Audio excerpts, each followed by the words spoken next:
time will I make it? It's 10-2. God, I'm not in the mood for this shit today. Well, did they say who the victim was? No, the name hasn't been released yet. All we know is that he was slashed down the gut. Pretty brutal stuff.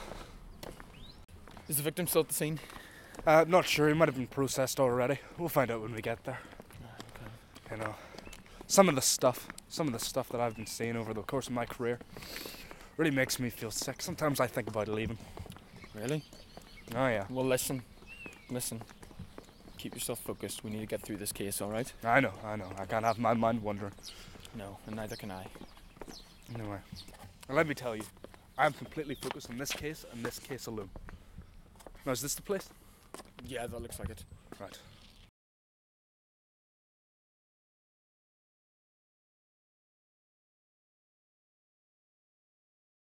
Take it you're the two they sent down from the station? Right, that's us. Right. Crime scene investigator Sam Brown. Been here for a few hours. I'm Detective Jack McGuire. And this is my partner, Detective Dan Mills. Nice to meet you. I'm sure you've heard about all that's happened here? Yeah. Well, we've been filled in the basics, but we're here to assimilate the details. Could you show us what's going on? It's not pretty. You should better come inside.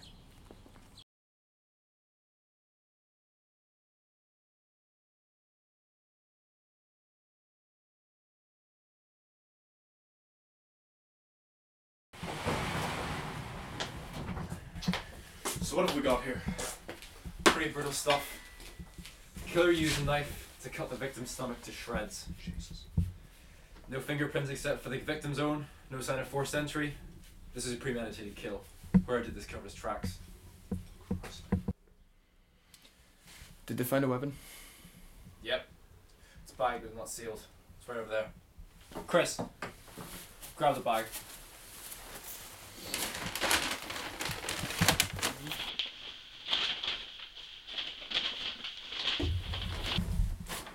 Killer used this.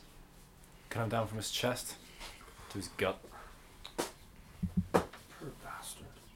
This is the sick part. The victim was found without a brain. What? The killer pulled out the victim's brain through his nose with a sickle, a knife with a hook at the end. Do we still have the body, or has it been taken down for an autopsy yet? We bagged him, but he's still here. He's in a truck outside. Aye. Right. Bring him in. Do you mind if me and my partner have a wee bit of a look around first? No problem. You guys do your jobs. Chris, Matty, bring him in.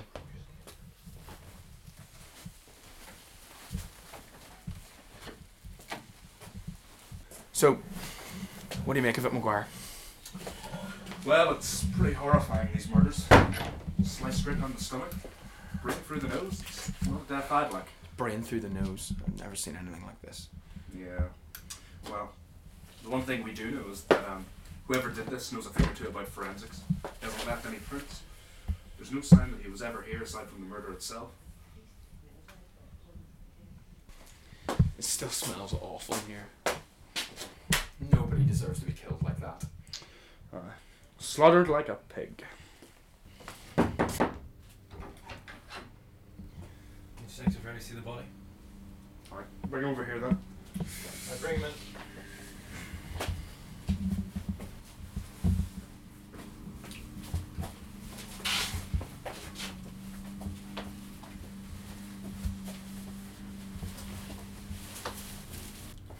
Well done, boys. The job's done for today.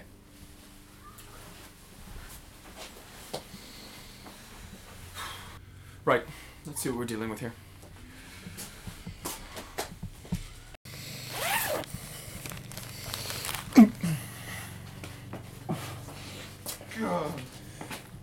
I'm sure you've seen the symbol on his arm before. Yeah, it's the third identical murder this month. As of today, we're looking at a serial killer. Do any of you know what the hell this means?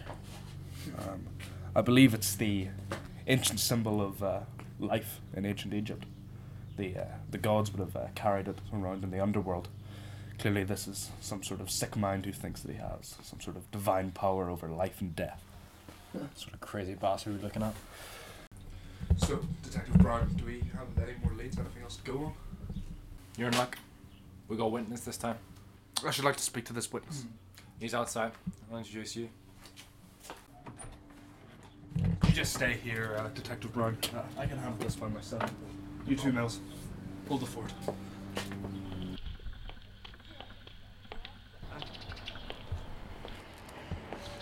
Good afternoon. I'm Detective McGuire. I hear you have some information regarding the previous evening's happenings. Yes, yes I do, Detective. So, before I do anything, can I just get your name, please? Yeah, it's Michael Wilson. Wilson. What is it that you saw last night?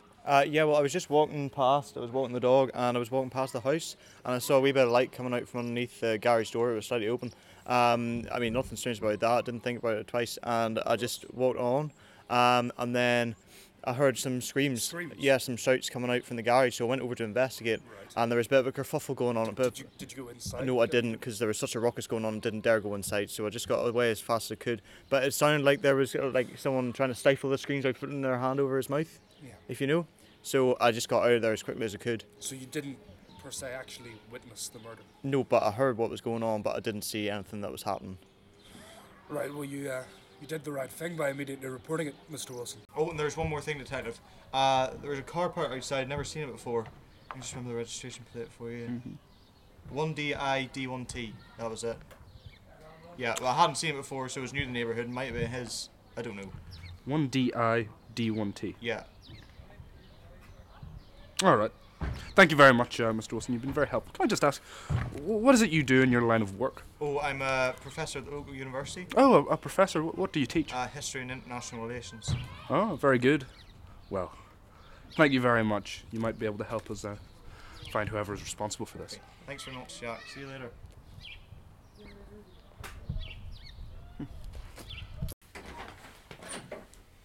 Well, yeah, he didn't see anything per se, but he heard some sort of a fight going on, and most importantly, he's got a license and registration plate number. So that's something for us to work on. Right, okay, well, let's get back down to the station, run the plates and see if we get a match. Thank you very much, Detective Brown. We'll need to take that knife back down to the station with us. And if you could send us down the photos that the forensics took today, that would be much appreciated. Yeah, no problem. Thanks for filming us in. Good luck. Hopefully we can catch this sick bastard. Hopefully. We'll try our best.